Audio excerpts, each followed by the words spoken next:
Hello everyone, welcome back to our channel Success EduTech. Please like, share and subscribe to our channel. My name is Gajanan. Today we are discussing from algebra. We have already started chapter number 2, that is quadratic equation. In this chapter we have already learned how to solve quadratic equation by formula method, by factorization method and problems on that. Now today we are discussing the following topics and remaining portion of a chapter, that is solve a quadratic equation by perfect square method and find the relation between roots of a quadratic equation and a coefficient. Then problems on that. Now let's start our perfect square method. In this method, let's see, this is one of the example. You have to solve this example by perfect square method. In this method, firstly you have to check the coefficient of x square is 1 or not. If it is 1, coefficient of x square is 1, then divide middle term by 2 and make a square of that term, add 1 times and subtract 1 times. Simply अगर coefficient of x square 1 है तो आपको middle term को divide करना है 2 से, then एक बार उसका स्क्वायर करके ऐड करना है एंड एक बार स्क्वायर करके सब्ट्रैक्ट करना है. This is simple method. In this method you have to use.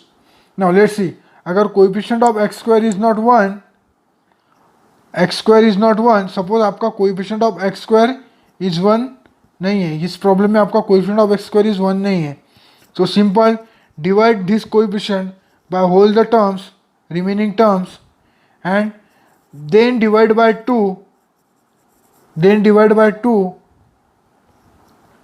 after dividing by 2, then make a square of that middle term and add 1 times and subtract 1 time. Now let's see example. Now this is our example. In this example I am making a divide by, first of all divide by 2 the whole terms, then multiplied by 1 by 2 means divide by 1 by 2, divide by 2. So now इसके आगे क्या किया मैंने, after dividing my middle term will be, after multiplying my middle term will be dividing, we get 5 by 4 here and I am adding 5 by 4 square 1 times and subtracting 5 by 4 square whole square 1 times. After doing these steps we get this one step. In this step simply I will make a square of these two terms, that is 5 by 4 square, completing a square, making a square. यहाँ पे simply square किया है, उसके बाद इसका multiplication और subtraction करना, addition subtraction जो भी होता है वो करने के बाद मुझे क्या मिलता है आगे, x square minus 5 by 4 x plus 25 by 16 equal to 25 by 16 minus 7 by 2. इसे मैं आगे अगर सॉल्व करता हूँ तो मुझे मिलता है x square minus 5 by 4 x by plus 25 by 16 equal to minus 31 by 16. So इसके और आगे सॉल्व करूँ तो मुझे मिलता है x minus 5 by 4 bracket square. ये पूरा टर्म ये परफेक्ट स्क्वायर है इसीलिए मैंने बाहर निकाला है, तो मैं लिख सकता हूँ x minus 5 by 4 bracket square equal to minus 31 divided by 16. So मैं अभी इसका क्या करूँगा, taking square root of both side. इसके बाद मैंने क्या किया है, इसके बाद मैंने निकाला इसका स्क्वायर रूट. स्क्वायर रूट निकाला तो मुझे क्या मिलता है आगे, स्क्वायर रूट निकालने के बाद ये मिलता है, that is x minus 5 by 4 equal to under root of minus 13 upon 16 into i. इसे अगर आगे सॉल्व करूँ तो मुझे x minus 5 by 4 equal to under root 31 i divided by 4. इसे और आगे सॉल्व करते जाऊंगा तो मुझे these are the two roots of my equation. After solving we get these two roots of a equation. I hope you are clear this doubt. Now let's see the next example. In this example let's see, first of all check a coefficient of x square. Here is a coefficient of x square is 1. Now simply I am dividing the middle term by 2. If I divide middle term by 2 we get 4 and making a square of this, adding 1 times 16, एक बार add कर रहा हूँ और एक बार subtract कर रहा हूँ. सो मुझे क्या मिला term x square plus 8x plus 16 minus 16 minus minus 48। अगर ये सॉल्व करते जाऊँगा तो मुझे क्या मिलता है, x plus 4 bracket square divide minus 64 equal to 0। So आगे सॉल्व करने के बाद मुझे ये मिलता है। देन मेरे रूट्स क्या गिरते हैं, then my roots will be x is equal to x plus 4 equal to 8 and x plus 4 equal to minus 8। So मैं आगे अगर सॉल्व करूँगा तो मुझे x इज इक्वल टू 4 और x is equal to minus 12. These are the two roots of my equation, quadratic equation. I hope you understand, and this one is a factorization method. You have to solve, you can able to solve any quadratic equation by any methods, by using perfect square method, by formula method, or any method. You get a similar answer only. Whatever may be the methods you are using for solving a quadratic equation. Now let's see relation between the quadratic equation and the coefficient roots of a. If I am saying that alpha and beta are the roots of my equation, that is ax square plus bx plus c, अगर ये मेरा quadratic equation है तो इसके roots क्या है मेरे पास, एक अल्फा है और एक बीटा है। सो इसे मैं अगर सॉल्व करूँ, मुझे अगर अल्फा प्लस बीटा चाहिए तो मैं क्या करूँगा, तो बाय फार्मूला में तो this is my roots of a quadratic equation, add करते जाऊँगा तो मुझे क्या मिलेगा, alpha plus beta equal to minus b by a. So मुझे अल्फा प्लस बीटा की वैल्यू क्या मिलेगी, minus b by a, and alpha into beta ई की वैल्यू क्या मिलेगी, c by a. This are the two relations between coefficient of a or a roots of a quadratic equation and a coefficient. These are the relation. Now by using this formula we are finding a relation between the quadratic roots equation. Now if alpha and beta are the roots of my equation, then find alpha plus beta and alpha into beta. We have to find out this answer. Now comparing with this A B standard equation, first of all I am comparing, firstly मैं क्या करूँगा, मैं compare करूँगा quadratic equation को मैं standard format से। तो मुझे क्या मिलेगा, ए बी और सी की वैल्यूज़ मिल जाएंगी। उसके बेस से मुझे अल्फा प्लस बीटा का formula, alpha plus beta means क्या होता है, माइनस बी बाय बे होता है, बी बाय ए होता है। तो मेरी बी की वैल्यू क्या आएगी यहाँ पे, 6 माइनस 6 बाय ए मीन्स 2। सो मेरी वैल्यू क्या होगी, -3। सो मेरी अल्फा प्लस बीटा की वैल्यू क्या हुई, -3। Now similarly alpha into beta की वैल्यू क्या मिलेगी, -5/2।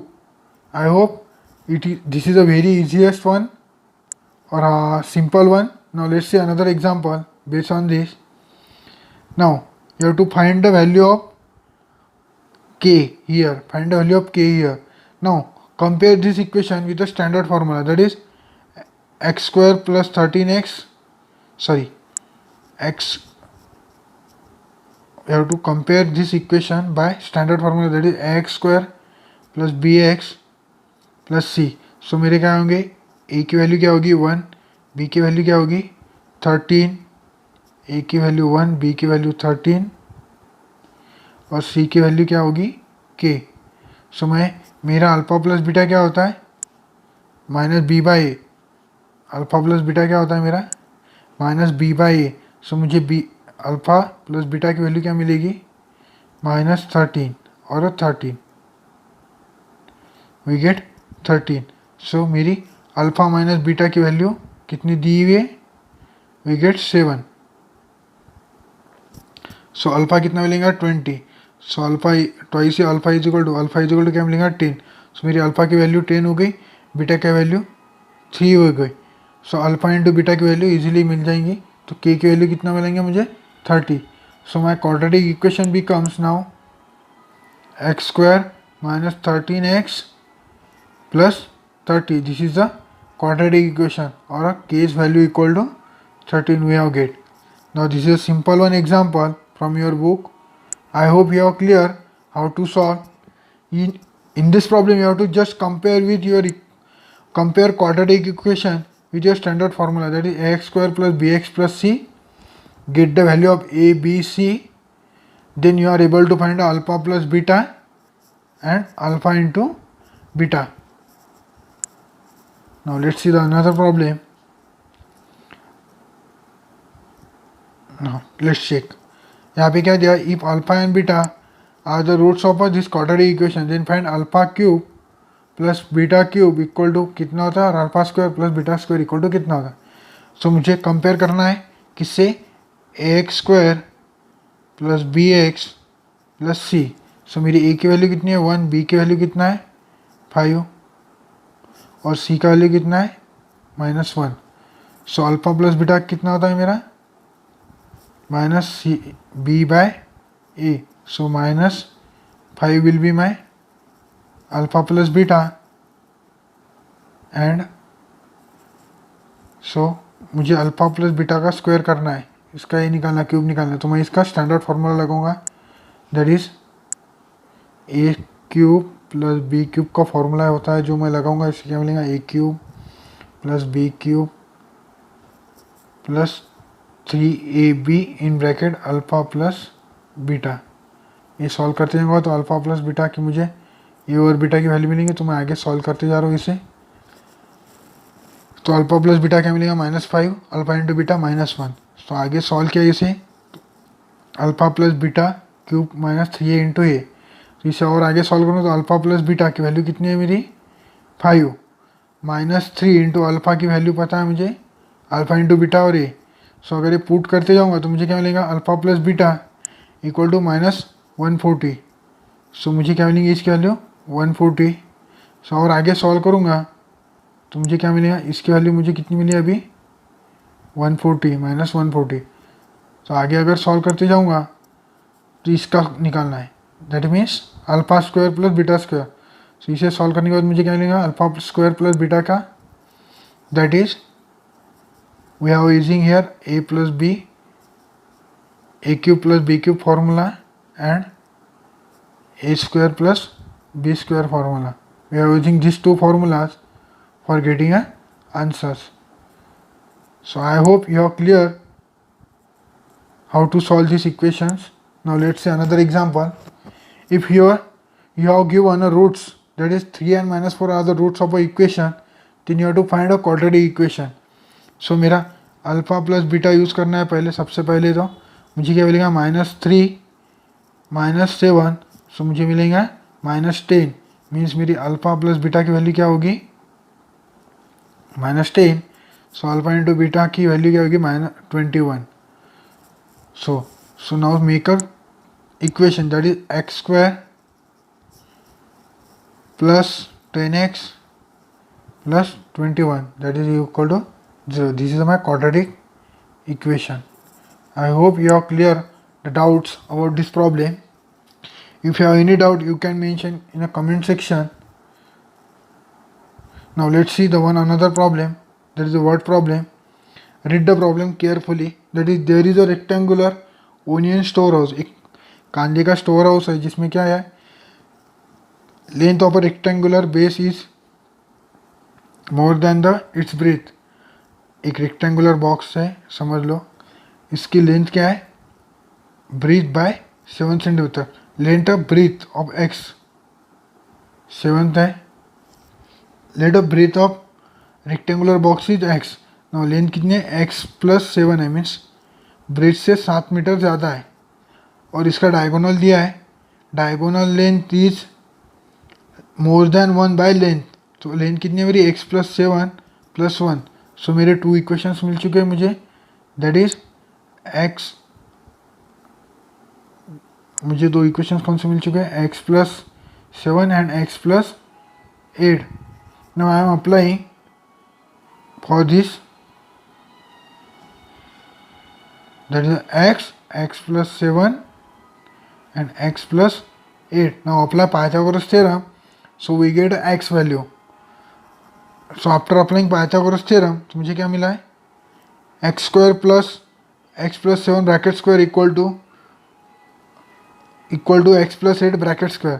सो मैं इसे फर्दर सॉल्व करूँगा तो मुझे क्या मिलेगा this equation x square -2x -15 equal to 0. So मैं इसको सॉल्व करते जाऊँगा तो मुझे x की वैल्यू क्या मिलेंगे 5 and -3. These are the 3 roots. So your value that is x is equal to -3 is never take length never take a negative. So your x is equal to 5. This is our breadth. So now length equal to we get a 15 and diagonal equal to 16. Now these are the two lengths of your rectangle. I hope you are clear. Length never be taken as a negative. Length कभी negative लिया नहीं करते हैं. It takes always positive. I hope you are clear all doubts regarding these problems. Now in a next session we are discussing about a practice set of this chapter and some word problems again on these topics. Now thank you for watching Success EduTech. Don't forget like, share and subscribe to our channel. Thank you so much.